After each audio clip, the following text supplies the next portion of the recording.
So hi everyone, welcome back. This is Ashwin Jaiswal and now ISC Economics class 12 का तीसरा chapter हम लोग करने जा रहे हैं. This is our video number 7 out of video और total 40 videos. चैप्टर का नाम है कंज्यूमर्स इक्विलिब्रियम. ये आपको बुक में चैप्टर नंबर 3 में मिलेगा. एंड हम लोग इस चैप्टर को दो पार्ट्स में करेंगे. ठीक है, पहले पार्ट में हम लोग कार्डिनल अप्रोच देखेंगे एंड सेकेंड पार्ट में हम लोग ऑर्डिनल अप्रोच देखेंगे. ठीक है, तो ध्यान से इस चैप्टर को समझिए. सबसे पहली बात आप देखोगे इस चैप्टर में दो इंपॉर्टेंट शब्द लिखे हैं, कंज्यूमर्स और दूसरा शब्द है इक्विलिब्रियम. नाउ कंज्यूमर कौन होता है आप बहुत अच्छे से जानते हो, यूजर ऑफ एनी गुड्स. जैसे कि देखो ये बच्चा है कंज्यूमर. ठीक है, ये कंज्यूमर है और ये इतने सोच में क्यों पड़ा हुआ है. आप देखो बड़ा टेंशन में वो कुछ सोच रहा है. देखो उसको चाहिए चॉकलेट्स, राइट, उसको चाहिए चॉकलेट्स. बट वो क्या सोच रहा है, वो सोच रहा है कि मुझे कितने चॉकलेट्स लेने चाहिए कि मुझे सबसे ज्यादा सेटिस्फैक्शन मिले. देखो हो सकता है एक से ज्यादा चॉकलेट उसको लगेंगे, एक चॉकलेट वो खाएगा, उसके बाद वो एक और चॉकलेट खाएगा, उसके बाद वो एक और चॉकलेट खाएगा, उसके बाद एक और, उसे ऐसे करते करते कितने चॉकलेट्स खरीदने चाहिए. बिकॉज खाने का भी एक लिमिट है ना.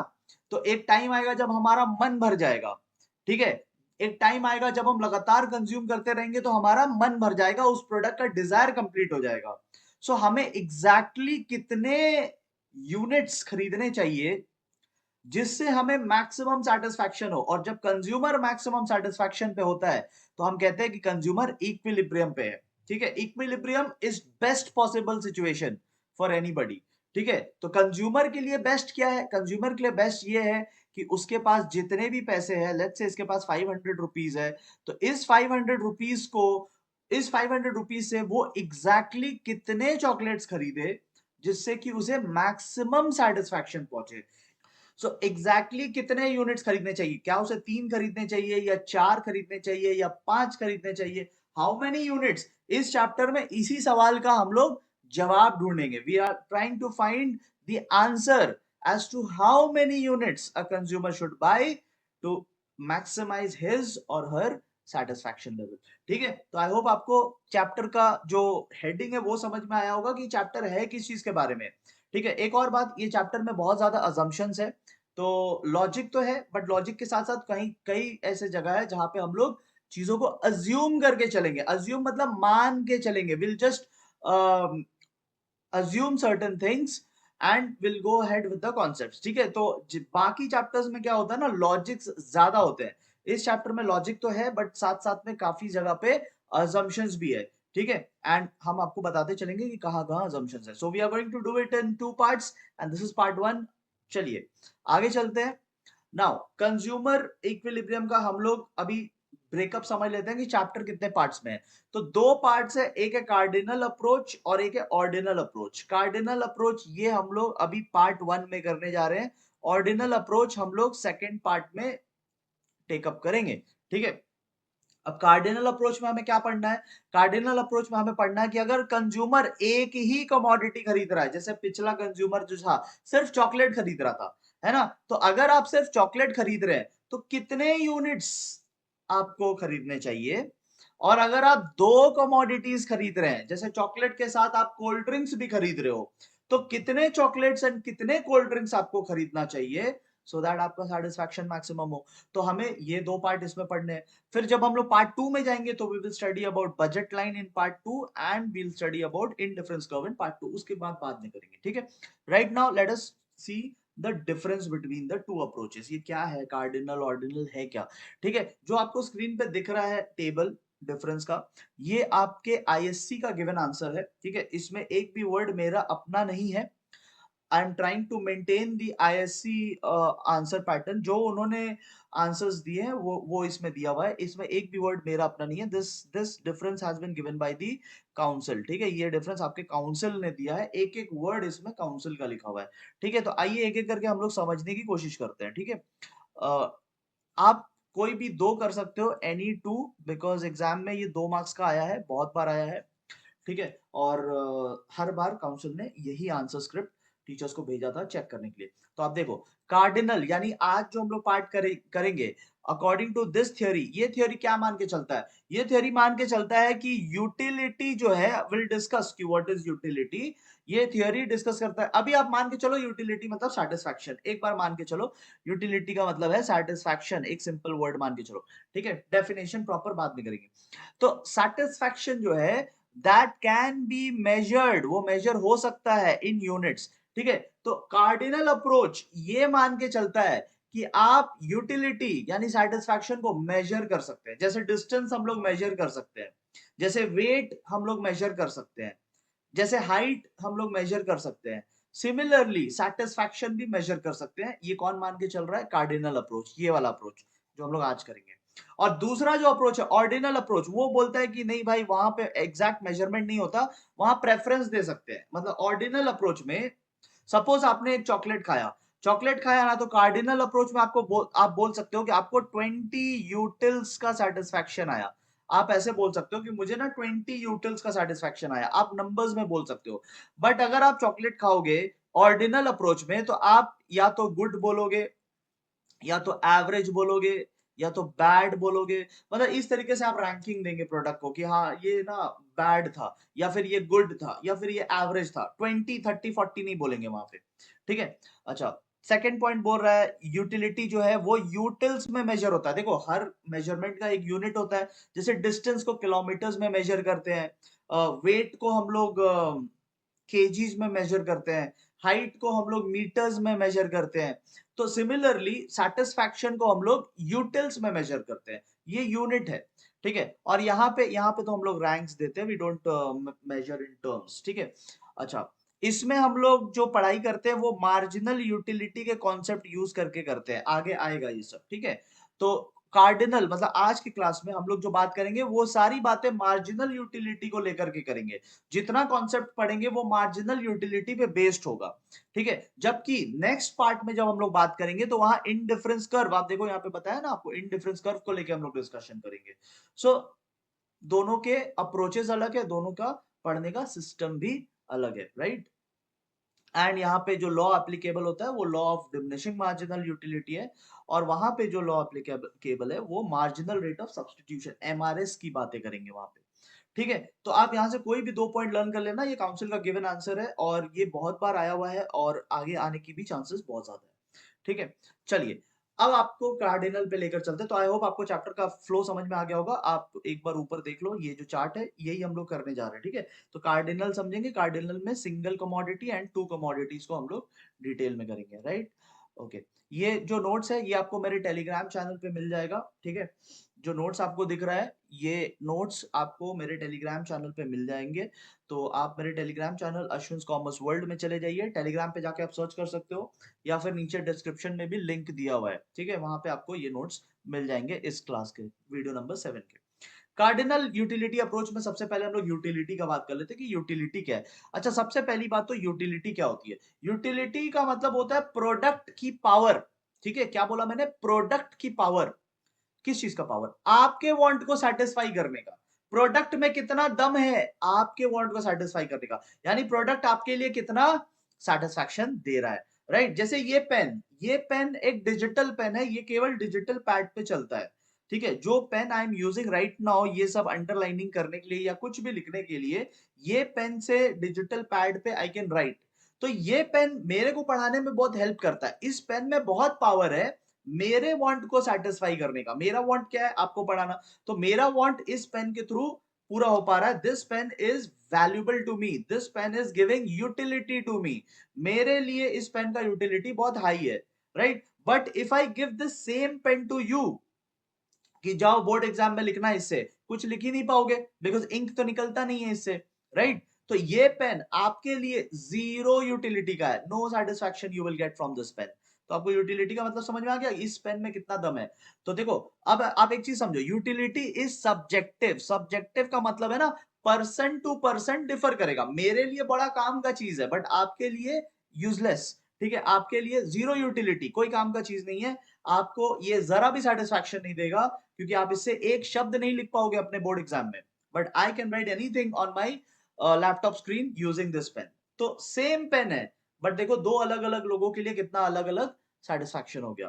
ठीक है। यूटिलिटी रिलेटिव भी होता है, रिलेटिव यानी कि समय समय पे, जगह जगह पे बदलता रहता है। ठीक है, जैसे कि आप मूवी देखने जा रहे हो, आप अगर एक ही मूवी अपने फ्रेंड्स के साथ देखेंगे, आप बड़ा एंजॉय कर सकते हैं, लेकिन वही मूवी अगर आप लेट्स से अपने फैमिली के साथ चले जाओ, तो हो सकता है आपका बिहेवियर वहां चेंज हो जाएगा। ठीक है, वहां पे आप खुलकर एंजॉय नहीं कर पाएंगे, हो सकता है। ठीक है, सो देखो मूवी तो वही है, बट क्या बदल गया, सिचुएशन बदल गया, राइट। तो जो चीज सिचुएशन के हिसाब से बदल जाती है, आपके अड़ोस पड़ोस के लोग बदल गए, पहले आपके 4 दोस्त थे, अब आपके गार्जियंस आ गए हैं, जो हो सकता है बहुत स्ट्रिक्ट हो। ठीक है, आपके ग्रैंड पेरेंट्स हो सकते हैं, तो उनके साथ आप उस तरीके से एंजॉय नहीं करेंगे ना जैसे दोस्त के साथ करते हैं। तो what change, the situation change, वक्त बदल गया। ठीक है, मूवी वही है, राइट। अच्छा, नेक्स्ट आता है कि utility can not be measured. ठीक है, यूटिलिटी मेजर नहीं हो सकता, बट इस चैप्टर में हम लोग अज्यूम करके चल रहे हैं, इस चैप्टर में हम लोग अज्यूम करके चल रहे हैं कि यूटिलिटी कैन बी मेजर्ड। ठीक है, तो वो हमारा अजम्पशन रहेगा, otherwise it can not be measured, right. Generally हम लोग ऐसे नहीं बोल सकते कि हमें 30 का यूटिलिटी मिला या 40 का यूटिलिटी मिला, प्रोडक्ट यूज करके कितना का यूटिलिटी मिला, वो जनरली नंबर्स में नहीं बोल सकते। आप सोचो ना, आप अगर कोई चीज लेट्स से कुछ कंज्यूम करते हो और आपको बड़ा अच्छा लगता है, तो आप क्या बोलते हो? मजा आया। और मैं ये जो मजा है हिंदुस्तान के हर व्यक्ति को देना चाहता हूं। Then utility is different from usefulness. जरूरी नहीं है कि सेटिस्फैक्शन जिसमें मिल रहा है वो काम की भी चीज हो। आप सारा दिन बैठ के रील स्क्रॉल करते हो फोन में, तो यूटिलिटी कितना हाई है ना, सेटिस्फैक्शन कितना हाई है, बट क्या वो यूजफुल है? ऑफ कोर्स नॉट, एकदम कोई एंगल से यूजफुल नहीं है। ठीक है, आपका टाइम ही बर्बाद होता है, लेकिन आप फिर भी करते हो, है ना। तो utility is different from usefulness, and utility is non physical. ये कोई फिजिकल चीज नहीं है जो आपको मिल रहा है प्रोडक्ट से, ये एक फीलिंग है। ठीक है, दिस इज अ फीलिंग, तो ये नॉन फिजिकल, राइट। अब एक बहुत इंपॉर्टेंट कॉन्सेप्ट को समझते हैं, यहाँ पे we are going to try to understand marginal utility क्या होता है, टोटल यूटिलिटी क्या होता है। फोकस पूरा बना के रखना। ठीक है, आप देखो यहाँ पे कंज्यूमर है जो कि आइसक्रीम कंज्यूम कर रहा है, आपको आइसक्रीम अच्छी लगती होगी, तो यहाँ देखो हो सकता है ये कंज्यूमर आप ही हो। अब जब आपने एक भी आइसक्रीम नहीं कंज्यूम किया है, right now you are at zero, तो आपको मार्जिनल यूटिलिटी कितना मिलेगा? मार्जिनल यूटिलिटी मतलब उस पर्टिकुलर कंजम्पशन से कितना सेटिस्फैक्शन आया। तो आपने कुछ कंज्यूम ही नहीं किया, तो सेटिस्फैक्शन क्या आएगा? कुछ भी नहीं, टोटल विल बी जीरो। अच्छा, इसके बाद क्या होता है? इसके बाद कंज्यूमर यानी कि आप पहली आइसक्रीम कंज्यूम करते हैं, तो जब आप पहली आइसक्रीम कंज्यूम करते हैं तो आपको 20 का सेटिस्फैक्शन आता है, 20 का मार्जिनल यूटिलिटी आता है। ये 20 कहां से आया? ये 20 अज्यूम्ड है, यहाँ पे सारे फिगर्स अज्यूम किए हुए हैं। ठीक है, तो यहाँ कोई लॉजिक नहीं है फिगर का। हाँ, टोटल का ओवर टाइम कैलकुलेटिंग ये कैलकुलेशन से आ रहा है, बट मार्जिनल के सारे फिगर्स अज्यूम्ड है। ठीक है, 20 की जगह आप 30 भी ले सकते थे। नाउ आपको फर्स्ट यूनिट पे कितना सेटिस्फैक्शन आया? आपको फर्स्ट यूनिट पे आया 20 का सेटिस्फैक्शन, राइट। 20 का सेटिस्फैक्शन आया, तो अब तक आपको कितना सेटिस्फैक्शन मिला? अब तक आपने एक ही कंज्यूम किया है, तो अब तक आपको 20 का ही सेटिस्फैक्शन आया। टोटल कैसे आता है? मार्जिनल्स को ऐड करके। ठीक है, अच्छा, फिर आपको मजा आ गया वो आइसक्रीम खा के, आप सेकंड आइसक्रीम खाने चले गए, राइट। और जब आप सेकंड आइसक्रीम खाने चले गए, तो आपको पहली बार से कम सेटिस्फैक्शन आया। देखो पहली बार आपको 20 का सेटिस्फैक्शन आया था, सेकंड टाइम आपको 16 का सेटिस्फैक्शन आ रहा है। व्हाई? क्योंकि आपका पेट भर गया, आपका थोड़ा सा डिजायर भी कम हो गया, मतलब मन भी भर गया। तो आपका पेट भी भर रहा है, मन भी भर रहा है, तो इसीलिए आपको उतना सेकंड टाइम उतना मजा नहीं आया जितना पहली बार में आया था। फिर भी अच्छा लगा है, बट उतना अच्छा नहीं। ठीक है, ओके। नाउ आपने कितने आइसक्रीम खा लिए? 2। तो दोनों के सेटिस्फैक्शन को अगर जोड़ दे तो कितना सेटिस्फैक्शन हो रहा है? 20 प्लस 16, 36। ओके, आप यहाँ पे भी नहीं रुक रहे, आप और आगे जा रहे हैं, आप तीसरी आइसक्रीम खा रहे हैं, अब आपका पेट और भर गया है और आपका मन भी और भर गया है। तो अगर आपका पेट और मन दोनों भर रहा है, तो आपको पहले से कम सेटिस्फैक्शन मिलेगा, तो आपको पहले से कम सेटिस्फैक्शन मिल रहा है 10। 10 किससे मिला? थर्ड वाले आइसक्रीम से। ठीक है, जो तीसरे आइसक्रीम को खाया ना, थर्ड आइसक्रीम से सिर्फ 10 का सेटिस्फैक्शन मिला। बट टोटल तीनों आइसक्रीम जोड़ दिया जाए तो कितना सेटिस्फैक्शन मिला? पहला, दूसरा, तीसरा, तीनों को अगर क्लब कर दिया जाए तो कितना सेटिस्फैक्शन मिल रहा है? 46। ठीक है, 46। एक सेकेंड, तीनों को अगर हम लोग जोड़ दे तो विल गेट सेटिस्फैक्शन ऑफ 46। ठीक है, ओके। अब आप यहाँ पे भी नहीं रुक रहे, ठीक है, आप चौथी आइसक्रीम भी खा रहे हैं, आपको कम और सेटिस्फैक्शन मिला, नाउ यू आर एट 50। ठीक है, एक टाइम ऐसा आएगा जब आप फिफ्थ आइसक्रीम खाने जाओगे, ठीक है, आप फिफ्थ आइसक्रीम खाने जाओगे, अगर आप शादी में जा रहे हो ना और इस तरीके से आइसक्रीम खा रहे हो, तो आपको कुछ इस तरीके से जाना पड़ेगा आइसक्रीम खाने के लिए, ठीक है, क्योंकि वो आइसक्रीम वाला आपको पहचान जाएगा। तो अगर आप इस तरीके से जा रहे हैं, फिफ्थ आइसक्रीम खाने जा रहे हो, अब फिफ्थ आइसक्रीम अगर आप खाने जा रहे हैं, तो अब आप इस जोन में पहुंच गए हो ना, जहां पे आप मैटर नहीं कर रहा आइसक्रीम खाना, ठीक है, और अब आपको कोई सेटिस्फैक्शन नहीं मिलने वाला एक्स्ट्रा, क्योंकि आपका पेट पूरा भर गया है, आपका मन पूरा भर गया है, आपको इनडिफरेंट हो गए हो आप, ठीक है, तो अब आप जीरो, ठीक है, कितना, जीरो सेटिस्फैक्शन पे पहुंच गए हो। मतलब वो फिफ्थ वाला जो आपने आइसक्रीम खाया ना, वो ना तो आपको अच्छा लगा ना तो बुरा लगा, राइट, एंड कोई एडिशन नहीं हुआ आपके टोटल सेटिस्फैक्शन, जितना टोटल सेटिस्फैक्शन पहले था उतना ही टोटल सेटिस्फैक्शन अब भी है 50। बट आपने हद कर दिया, हद पार कर दिया, आप चले गए सिक्स्थ आइसक्रीम खाने के लिए। आप क्या चले गए, सिक्स्थ आइसक्रीम खाने के लिए चले गए, ठीक है, तो अब क्या होगा, अब आइसक्रीम अंदर नहीं जाएगा, ठीक है। अब आइसक्रीम अंदर नहीं जाएगा, अब आपको होगा डिससैटिस्फैक्शन, राइट, आपको होगा डिससैटिस्फैक्शन, और आप -6 का यूटिलिटी पाओगे उस लास्ट वाले आइसक्रीम से। उस लास्ट वाले आइसक्रीम से आपको डिससैटिस्फैक्शन, डिसयूटिलिटी मिलेगा। और जो पहले 50 का आपको क्लब करके मिला था ना टोटल सेटिस्फैक्शन, टोटल यूटिलिटी, वो अब घट के 44 हो जाएगा, -6 हो जाएगा इसमें, तो ये 44 हो जाएगा। आई होप आपको लॉजिक समझ में आया हो और मीनिंग भी समझ में आया हो, राइट। अब हम लोग ग्राफ की तरफ चलते हैं, फिर हम लोग रिलेशनशिप भी समझेंगे, ठीक है, ओके। नाउ जब आप ग्राफ बनाओगे तो मेक श्योर कि आप मेंशन करें कि यहाँ पे हम लोग टोटल यूटिलिटी दिखा रहे हैं, नीचे में हम लोग यूनिट्स दिखा रहे हैं, ये हमें मेंशन करना पड़ेगा। यहाँ पे हम लोग मार्जिनल यूटिलिटी दिखा रहे हैं और नीचे में हम लोग यूनिट्स दिखा रहे हैं, ये हमें मेंशन करना पड़ेगा। हम चाहे तो दोनों ग्राफ को एक साथ भी बना सकते हैं, एक साथ बनाने में भी कोई दिक्कत नहीं है।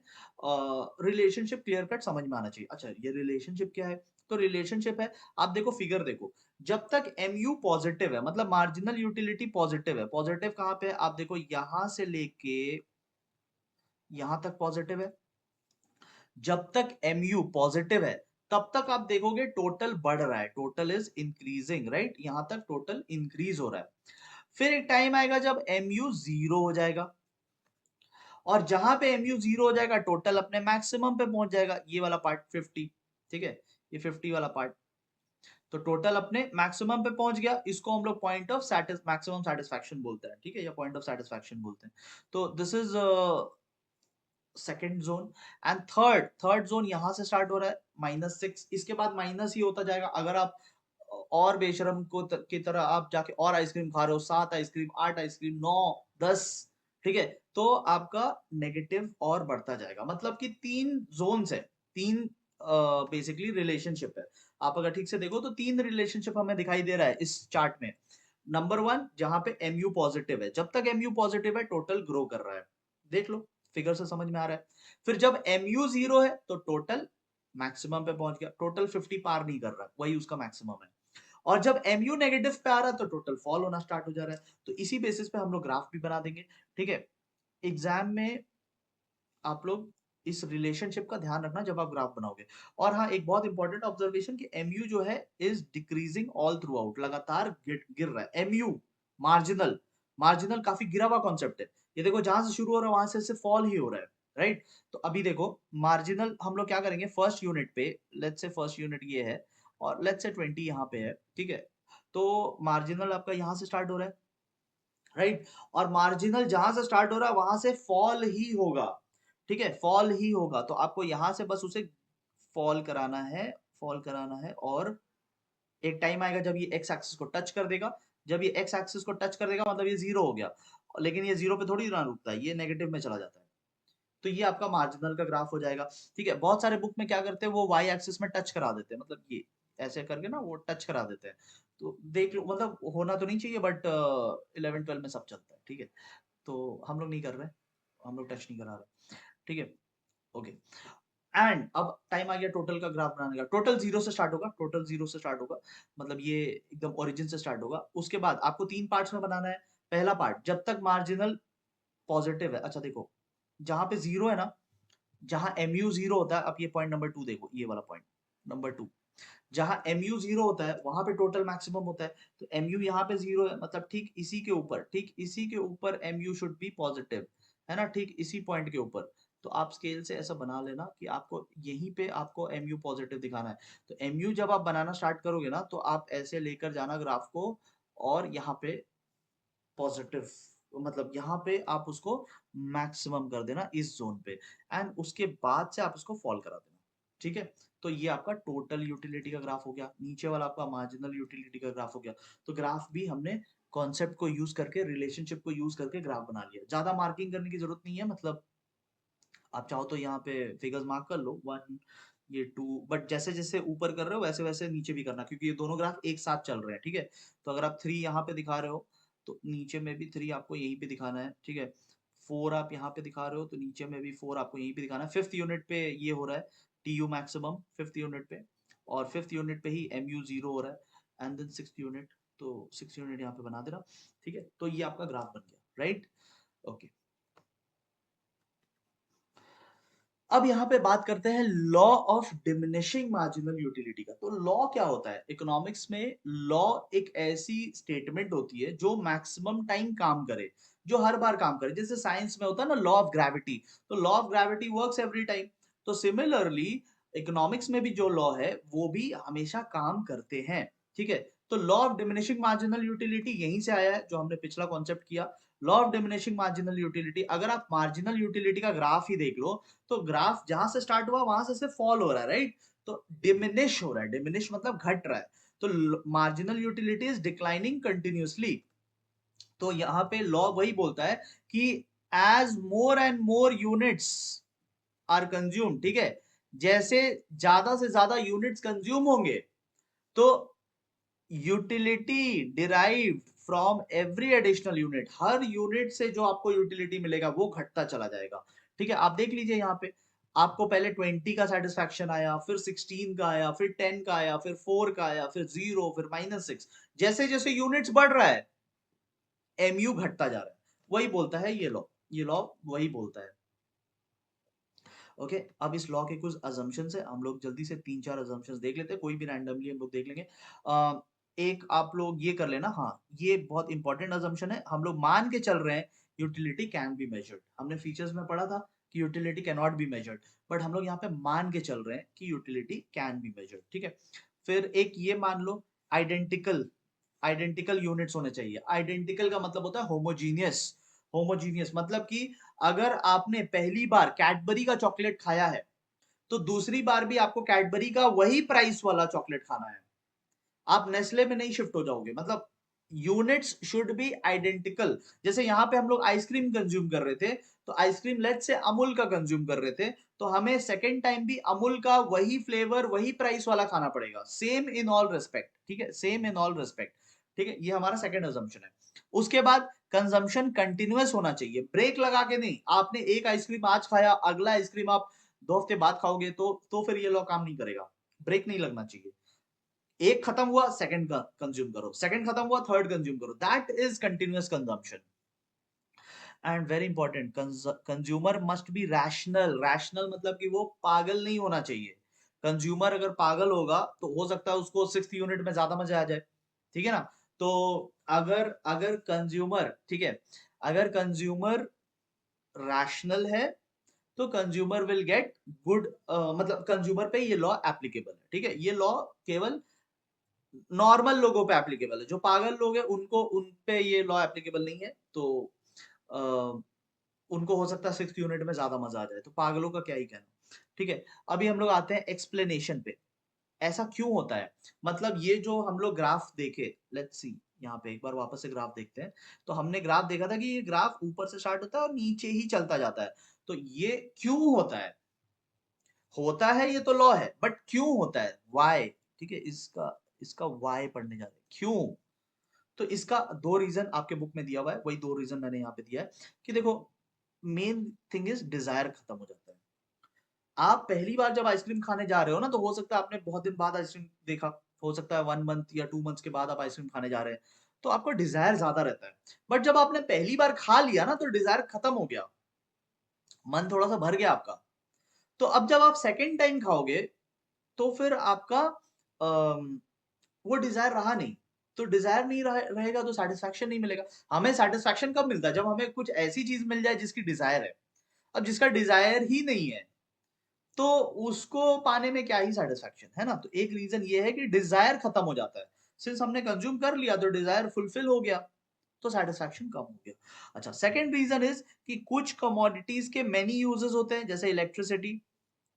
अब इलेक्ट्रिसिटी, मान लो आपके शहर में अनाउंसमेंट हुआ कि इलेक्ट्रिसिटी सिर्फ आज थोड़ी देर के लिए रहने वाली है, फिर इलेक्ट्रिसिटी चली जाएगी।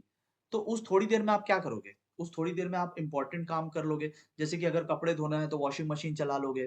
ठीक है, आपके शहर में अनाउंसमेंट हुआ कि इलेक्ट्रिसिटी बहुत कम टाइम रहेगा, तो जो इंपॉर्टेंट काम है तो आप वॉशिंग मशीन चला लेंगे।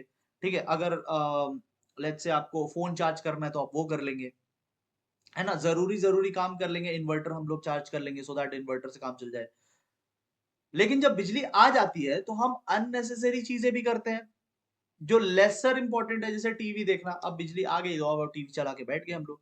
लेकिन जब बिजली कम थी तो हम लोग जरूरी चीजों को ज्यादा यूज कर रहे थे। यानी शुरू में जो जिनका मल्टीपल यूज होता है ना, शुरू में हम लोग मोर इंपॉर्टेंट चीजों पे ध्यान देते हैं, मोर इंपॉर्टेंट डिजायर्स को फुलफिल करते हैं। तो शुरू में मोर इंपॉर्टेंट डिजायर्स फुलफिल होते हैं तो उनका सेटिस्फैक्शन हाई होता है। बाद में छोटे मोटे डिजायर फुलफिल होते हैं तो उनका कम सेटिस्फैक्शन मिलता है। ठीक है, तो that is point number 2। Right, चलो। राइट, तो कार्डिनल अप्रोच के basics we have understood and now we are going to discuss कि एक्चुअली में how many units should a consumer buy if he or she is buying only one commodity। मतलब let's say chocolates खरीद रहे, तो chocolates खरीद रहे तो कितने चॉकलेट्स खरीदने चाहिए? या when we are buying two commodities यानी कि चॉकलेट्स के साथ साथ कोल्ड ड्रिंक्स भी खरीद रहे, तो how many chocolates and how many cold drinks should be buy? तो we are going to now discuss this. ठीक है, तो इसमें हम लोग कार्डिनल में अभी तक जो मार्जिनल यूटिलिटी एंड ऑल के बारे में पढ़े हैं उसी के कॉन्सेप्ट को यूज करके फर्दर डिस्कशंस करेंगे। ठीक है, now we are actually going to study consumer's equilibrium. अभी तक तो बेस प्रिपेयर कर रहे थे, बट अब हम लोग कंज्यूमर इक्विलिब्रियम पे कैसे पहुंचेगा, मतलब मैक्सिमाइज कैसे करेगा अपने सेटिस्फैक्शन को, वो स्टडी करने जा रहे हैं। तो सबसे पहले will study about single commodity and then will study about two commodities, और ये चैप्टर पार्ट यहाँ पे एंड हो जाएगा। ठीक है, सो देखो, जब हम लोग सिंगल कमोडिटी खरीदते हैं तो उसमें हमें क्या कंडीशन सेटिस्फाई करना होता है? उसमें हमें ये कंडीशन सेटिस्फाई करना होता है MU of x. MU x का मतलब है marginal utility of product, product का नाम एक्स है, divided by price of x. तो आप ऊपर में यूटिलिटी ले लोगे मार्जिनल, डिनोमिनेटर में प्राइस ले लोगे, और ये दोनों बराबर होने चाहिए किसके? MU of money, M for money. ठीक है, तो जो पैसा है आपका वो कितना यूटिलिटी दे रहा है, मार्जिनल। ये इक्वेशन के हेल्प से हम लोग पता करेंगे कि कितने यूनिट्स हमें खरीदने चाहिए। अभी आपको एक एग्जांपल से समझाते हैं। लेट्स से कि how many units, sorry units होगा, ठीक है, units, how many units should a consumer buy. अगर प्राइस कितना है, प्रोडक्ट का प्राइस है 20 रुपीज, लेट्स से बिस्लरी का बॉटल है 20 रुपीज का आता है, तो हमें पानी की प्यास लगी है, we want to drink water. अब प्राइस है 20 रुपीज। अब दो सिचुएशन है, अगर MU ऑफ मनी 1 है या MU ऑफ मनी 2 है तो हमें कितना कितना यूनिट खरीदना चाहिए। तो पहले हम लोग 1 के हिसाब से देखते हैं। First we are solving, now let us first write the condition. ठीक है, अभी हम लोग फर्स्ट केस को सॉल्व करते हैं। पहला कंडीशन,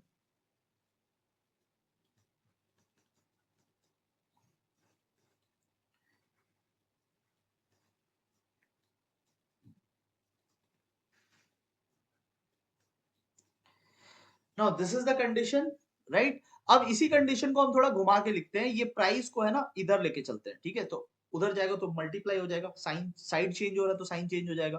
तो so I what I have done, अभी हमने बस उसी कंडीशन को दूसरे तरीके से लिख दिया, जो प्राइस डिवाइड हो रहा था उसको साइड चेंज करके मल्टीप्लाई कर दिया। तो पहले कंडीशन में क्या बोल रहा है, MU of money is 1। Now अगर क्वेश्चन में कुछ नहीं भी बोलता तो भी हम लोग 1 मान के चलते हैं। तो हम लोग एक काम करते हैं, अभी MU of the product is equal to, MU of money 1 बोला है क्वेश्चन में, तो हम लोग इसको 1 ले लेते हैं, 1 multiplied by price of x, and price of x कितना है 20। तो MU of the product is equal to 1 multiplied by 20 because price is 20. Question में बोला है, ये देखो क्वेश्चन में बोला है प्राइस इज 20, तो MU of the product जहां पे 20 हो जाए, हमें उतना प्रोडक्ट खरीदना चाहिए, उतने यूनिट्स खरीदने चाहिए। तो आप मेरे को टेबल में देख के बताओ, ये जो टेबल है इस टेबल में MU 20 कहाँ हो रहा है? MU 20 इधर हो रहा है फोर्थ यूनिट पे। आप ध्यान से देखिए, MU 20 कहाँ पे हो रहा है? 20 हो रहा है फोर्थ यूनिट पे, यानी हमें 4 बॉटल्स ऑफ बिस्लरी खरीदना चाहिए। बात समझ में आया? तो हमें 4 बॉटल्स ऑफ बिस्लरी खरीदना चाहिए, 4 यूनिट्स। तो हमें 4 यूनिट्स कंज्यूम करना चाहिए in order to attain maximum satisfaction. अगर हम अपने सारे इनकम को एक ही सिंगल कमोडिटी में लगा रहे हैं, मतलब पानी खरीद रहे तो सिर्फ पानी खरीदेंगे, उसके साथ और कुछ नहीं, राइट? तो ये हो गया पहला। सेकंड सम को देखते हैं, सेकंड वाले में क्या है? सेकंड वाले में बोल रहा है MU आप 2 मान के चलो। देखो अगर कुछ नहीं बोलता तो हम लोग 1 मान के चलते हैं। इस क्वेश्चन में 1 बोल दिया तो हमने 1 के हिसाब से सॉल्व कर दिया। अब बोल रहा है सेकंड केस आप 2 मान के चलो, तो देखो अगर 2 मान के चलते, दिस इज केस नंबर 2, ठीक है? तो कंडीशन क्या है? कंडीशन तो वही रहेगा, condition will be MU of the product divided by price of the product is equal to MU of money, ठीक है? Now प्राइस को आप उधर भेज दो, तो I'm just redrafting it. So MU of the product is equal to MU of money multiplied by price of the product, ठीक है? Now MU of money कितना है? क्वेश्चन ने बोला है 2, और प्राइस कितना है? क्वेश्चन में बोला हुआ है 20, तो 2 into 20 that will be 40. So MU of X जहां पे 40 हो जाए ना, हमें उतना खरीदना चाहिए। तो 40 कहाँ पे हो रहा है? 40 यहाँ पे हो रहा है सेकेंड यूनिट पे। आप देखो 40 कहाँ पे हो रहा है? यहाँ पे सेकेंड यूनिट पे। तो यहाँ पे we should buy 2 units. I hope आपको समझ में आ गया होगा। ठीक है, तो कुछ नहीं करना है, आपको ये कंडीशन लगा देना है, और ये कंडीशन को थोड़ा सा इधर उधर करके आप आंसर ला सकते हो। ठीक है, प्राइस को उधर भेज देना, दूसरी साइड में भेज देना, एंड आपको आंसर आ जाएगा। MU अगर कुछ ना बोले क्वेश्चन में मनी का, तो आप 1 मान के चलना। ठीक है, अगर कुछ ना बोले तो आप 1 मान के चलना। अगर कोई वैल्यू दे देगा, जैसे यहाँ पे सेकंड वाले केस में 2 दे दिया था, तो हमने 2 के हिसाब से कर दिया। 6 दे देता तो वहां MU ऑफ मनी की जगह 6 डाल देते। ठीक है, जो भी दे देगा हम लोग वो कर लेंगे। ठीक है, राइट? तो ये कंडीशन आपको याद रखना है, MU of the product divided by price of the product is equal to MU of money. ये कब करते हैं? सिंगल कमोडिटी के केस में, जब हम लोग सारे इनकम एक ही, जैसे इसमें हम लोग बिस्लरी की बॉटल्स खरीद रहे थे, तो सिर्फ बिस्लरी की बॉटल्स ही खरीदेंगे। इसके साथ हम लोग ना तो कोल्ड ड्रिंक, मतलब ना तो चिप्स, ना तो चॉकलेट, ना तो कुछ भी और कुछ नहीं, सिर्फ पानी खरीदेंगे। That's single commodity. अब हम लोग सेकंड केस देखते हैं, जहां पे 2 कमोडिटीज आ जाता है, एंड यहीं पे हम लोग बात करेंगे एक और लॉ की, जो कि है इक्वी मार्जिनल यूटिलिटी की। नाउ यहाँ पे टोटल 3 कंडीशंस है, बट हमें 2 कंडीशंस का ध्यान रखना है, ये कंडीशन नंबर 1 और कंडीशन नंबर 3। ठीक है, हमें 2 कंडीशन का ध्यान रखना है। जो दूसरा वाला कंडीशन है ना, law of diminishing marginal utility, वो मस्ट बी एप्लीकेबल, वो हमें ध्यान नहीं रखना, वो वैसे भी क्वेश्चन में दिया रहेगा। ठीक है, ये जो लॉ है इक्वी मार्जिनल यूटिलिटी का, I am talking about this law, इस पे डिटेल में थोड़ी देर के बाद बात करेंगे। ये law of diminishing marginal utility का एक्सटेंशन है। ये जो लॉ है ना डिमिनिशिंग मार्जिन, इसी से एक कदम आगे जा रहा है।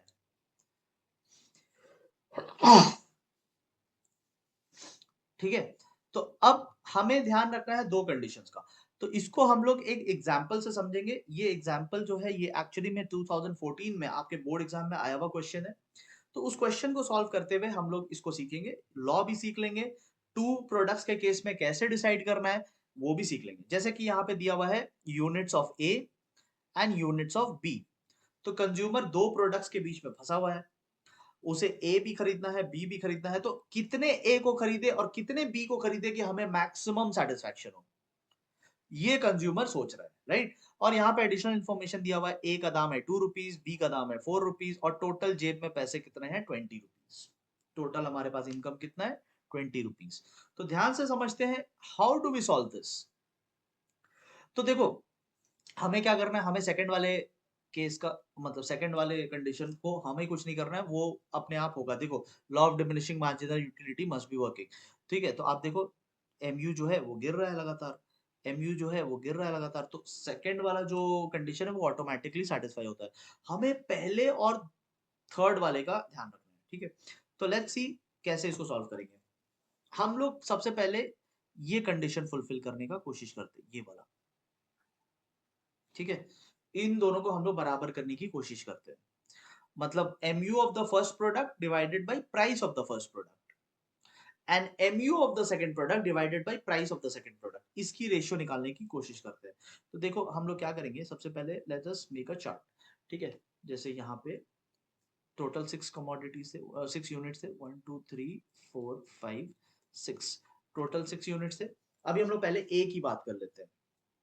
नाउ हमें क्या करना है, mu of A divided by price of A. Price of A कितना है, यहाँ पे दिया हुआ है, प्राइस ऑफ ए है 2 रुपए, ठीक है। प्राइस ऑफ ए 2 रुपया है। तो mu ऑफ ए, जितने भी mu's ऑफ ए है, ये वाले mu जितने भी है, मार्जिनल यूटिलिटी जितने भी है, सबको प्राइस से डिवाइड कर दो, 2 रुपीज से डिवाइड कर दो, ठीक है। So divide all of them by 2, तो 10 को 2 से डिवाइड करेंगे, ठीक है। यहाँ पे 10 को 2 से डिवाइड करेंगे तो 5 आएगा।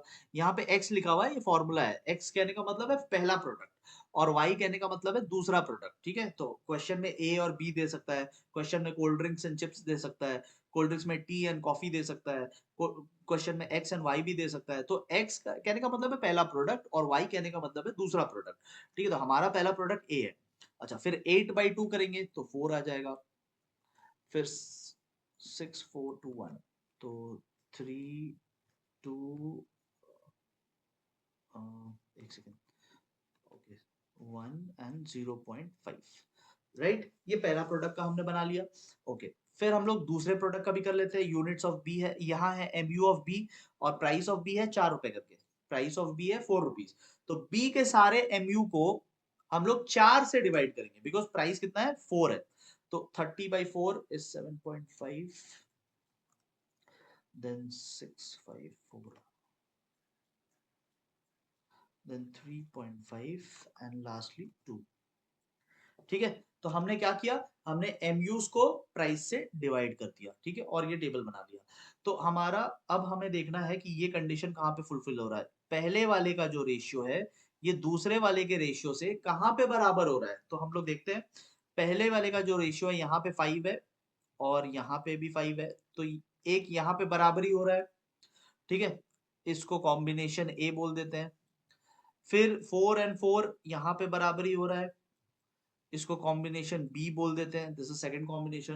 एंड आप देखोगे 2 एंड 2 यहाँ पे बराबरी हो रहा है, इसको हम लोग सी बोल देते हैं। तो देर आर थ्री इंस्टेंसेस जहां पे एक का रेशियो और दूसरे की रेशियो बराबर हो रही है, 3 जगहों पे बराबरी हो रही है। अब हम लोग 3 तो आंसर हो नहीं सकता, तो हमें देखना पड़ेगा कि एक्चुअल आंसर कौन सा होगा। तो इसके लिए हम लोग कंडीशन नंबर 1, जो कि है entire income must be spent. हमारा इनकम कितना है, एंटायर टोटल 20, तो हमारे पास टोटल 20 का इनकम है। तो हमें देखना है कि कहाँ पे 20 रुपीज स्पेंड हो रहा है, इस कॉम्बिनेशन में 20 रुपीज कहाँ पे स्पेंड हो रहा है। तो let us first check, combination A पे आते हैं, ठीक है। तो कॉम्बिनेशन ए, कॉम्बो ए, तो देखो पहला वाला कॉम्बिनेशन। नाउ 5 का रेशियो कहां पे हो रहा है, फर्स्ट यूनिट पे, ठीक है।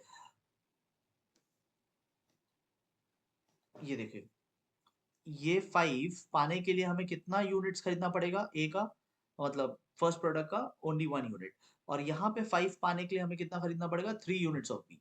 सो 1 unit of A plus 3 units of B, ठीक है, ओके। अब अगर हम लोग एक ए खरीदने जाएंगे, ए का दाम कितना था, 2 रुपया, तो यहाँ हमें 2 रुपया पड़ जाएगा। और अगर हम बी खरीदने जाएंगे, बी का दाम कितना था, 4 रुपया, हम खरीद रहे हैं 3, तो 3 × 4 12 रुपीज। तो हमारा टोटल स्पेंड कितना हो रहा है, 14। क्या 20 रुपीज हमने स्पेंड किया, नो, 20 रुपीज हमने नहीं स्पेंड किया। तो हमें ये कंडीशन फुलफिल नहीं हुआ, हमें नेक्स्ट कंडीशन चेक करना पड़ेगा। Will have to check combo B. Second combination पे जाएंगे, सेकंड कॉम्बिनेशन पे ध्यान देते हैं। सेकंड कॉम्बिनेशन है 4 एंड 4 वाला। यहाँ पे 4 पाने के लिए हमें कितना यूनिट्स खरीदना है, 2, और दूसरे में 4 पाने के लिए हमें कितना यूनिट्स खरीदना है, 4, यानी 2 units of A plus 4 units of B, right. अच्छा, ए का दाम कितना है, 2 रुपया, हम लोग कितने खरीद रहे हैं, 2 यूनिट्स, सो 2 × 2 4 रुपीज। बी का दाम कितना है 4 रुपीज और हम लोग कितना खरीद रहे हैं 4 यूनिट्स, तो 4 इंटू 4 16, तो हो गया ना 20। यहाँ पे हमारा स्पेंड कितना हो रहा है 20। तो जितना हमारे पास पैसा था हम लोग पूरा स्पेंड कर ले रहे हैं, कंडीशन मैच हो गया है। ठीक है, तो since all the conditions have been fulfilled in this combination, will go for this combination, combination B. Combination B क्या बोल रहा है, कॉम्बिनेशन बी बोल रहा है कि आपने 2 यूनिट्स ऑफ ए खरीदना है एंड 4 यूनिट्स ऑफ बी खरीदना है। ऐसा आप करोगे तो आपको मिल जाएगा मैक्सिमम सेटिस्फैक्शन। ठीक है, आपको इसको प्रैक्टिस करना होगा, इस तरीके के सम्स को 1-2 बार प्रैक्टिस करना होगा। ठीक है, सो विद दिस, अच्छा एक और पार्ट बचा है law of equi marginal utility. ध्यान से देखो आप, law of equi marginal utility को गोसेंस सेकंड लॉ भी कहते हैं, इसको लॉ ऑफ सब्स्टिट्यूशन भी कहते हैं। एमसीक्यू के लिए याद रखना, इसको लॉ ऑफ सब्स्टिट्यूशन भी कहते हैं। ठीक है, and law of maximum satisfaction भी कहते हैं, लॉ ऑफ मैक्सिमम सेटिस्फैक्शन। ठीक है, नाउ ये law, law of diminishing marginal utility से एक स्टेप आगे जाता है। तो law of diminishing marginal utility से ही रिलेटेड है, therefore all the assumptions of law of diminishing marginal utility will come over here also. जितने assumptions वहां पे पड़े थे वो सारे assumptions यहाँ पे भी एप्लीकेबल होंगे। ठीक है, ये लॉ क्या बोलता है, देखो एक तो आपको ये याद कर लेना है, ठीक है, और जाके एग्जाम में इतना लिख कर आना है, but let me explain this to you in simple words. ये लॉ यही बोलता है कि कंज्यूमर ए और बी कितने कितने खरीदेगा। कंज्यूमर ए और बी तब तक खरीदता रहेगा या उस स्टेज तक खरीदेगा, some units of A and some units of B, तब तक खरीदेगा जब तक दोनों के रेशियोज बराबर ना हो जाए। जैसे यहाँ पे 4 एंड 4 बराबर हो गया ना, तो कंज्यूमर तब तक खरीदेगा जब तक लास्ट रुपी स्पेंड, आप देखो यहाँ पे लिखा है लास्ट रुपी स्पेंड। ठीक है, तो क्या 14 लास्ट रुपी था हमारा? No, 14 was not last rupee because we had 20, तो 14 तो लास्ट रुपी था नहीं। तो क्या 14 पे दोनों बराबर हुए थे? ये देखो यहाँ पे 5-5 वाला 5-5 वाला 5-5 वाला जो कॉम्बिनेशन था उसमें हमें सिर्फ 14 रुपए लगे, तो क्या 14 में हमने लास्ट रुपी स्पेंड किया? नो, हमारे पास तो 20 रुपीज था, 6 रुपया अभी और बचा हुआ था। अच्छा सॉरी, ये 20 रुपीज आएगा। क्या 20 रुपीज हमारा लास्ट रुपी स्पेंड हुआ? यस, 20 रुपए हमारा आखिरी पैसा था, जितने पैसे थे हमने सारे स्पेंड कर दिए। तो जब लास्ट रुपी स्पेंड कर रहे थे तो क्या दोनों से मिलने वाला जो रेशियो है वो बराबर था? यस, बराबर था। 4 इसमें भी था ए में और 4 बी वाले में भी था। तो ये बोलता है law of equi marginal utility. Law of equi marginal utility बोलता है कि कंज्यूमर तब तक खरीदेगा जब तक लास्ट रुपी जो वो स्पेंड कर रहा है, यानी टोटल इनकम जब वो स्पेंड कर रहा है, उस समय जब दोनों प्रोडक्ट से मिलने वाले यूटिलिटीज बराबर हो जाए, जैसे इसमें भी 4 मिल रहा है इसमें भी 4 मिल रहा है लास्ट रुपी स्पेंड करने टाइम, तो कंज्यूमर मैक्सिमम सेटिस्फैक्शन में पहुंच जाता है। तो law of marginal equi marginal utility यही बोलता है। ठीक है, इसके कुछ लिमिटेशंस है जैसे कि utility can not be measured. हम लोगों ने ये पूरा कॉन्सेप्ट को पढ़ा है यूटिलिटी मेजर कर करके, जबकि सबसे बड़ा डिसएडवांटेज इस लॉ का यही है कि यूटिलिटी मेजर नहीं हो सकता। This is the biggest limitation. उसके बाद सेकंड लिमिटेशन ये है कि कंज्यूमर पहली बात ना इतना कैलकुलेशन करता नहीं है। कंज्यूमर गुड्स को खरीदता है अपने हैबिट एंड कस्टम्स के हिसाब से। आप मार्केट में जाते हो, जो आपका फेवरेट है आप उठा लेते हो। आप उतना थोड़ी ना सोचते हो कि कितने चिप्स उठाने हैं, कितने कोल्ड ड्रिंक्स उठाने हैं, कैलकुलेशन करके थोड़ी ना उठाते हैं। मतलब मार्जिनल यूटिलिटी का कोई कैलकुलेशन करके थोड़ी ना हम लोग कुछ खरीदते हैं। सो एक्चुअली में कंज्यूमर इतना सोचता नहीं है जितना हम लोग पढ़ते हैं। ठीक है, ये लॉ अज्यूम करता है कि मार्जिनल यूटिलिटी ऑफ मनी जो है वो कांस्टेंट रहेगा, जो कि अगेन एक अनरियलिस्टिक एग्जांपल है। ठीक है, पैसों की जो यूटिलिटी है वो हमेशा बदलती रहती है due to time value of money. ठीक है, और ये लॉ एक्सपेंसिव गुड्स पे एप्लीकेबल नहीं है, ये छोटे मोटे गुड्स पे एप्लीकेबल है। तो this is another limitations of this law. ठीक है, अजम्पशंस अगर पूछ दिया तो law of diminishing marginal utility वाले अजम्पशंस ही आप यहाँ पे बताओगे। ठीक है, with this we have come to the end of the first part. ठीक है, अगर आपको ये पार्ट अच्छा लगा है तो इसको ज़रूर लाइक कीजिएगा और कमेंट में बताइएगा कि आपको अच्छा लगा। अगर डाउट्स कुछ है तो वो भी आप कमेंट सेक्शन में लिखना। I will do take care of the doubts. इसके जो नोट्स है वो आपको टेलीग्राम चैनल पे शेयर कर दिए गए हैं, तो आप टेलीग्राम पे जाकर के इसके नोट्स को डाउनलोड कर सकते हैं। ठीक है? Thank you so much everyone. Will meet very soon for part 2।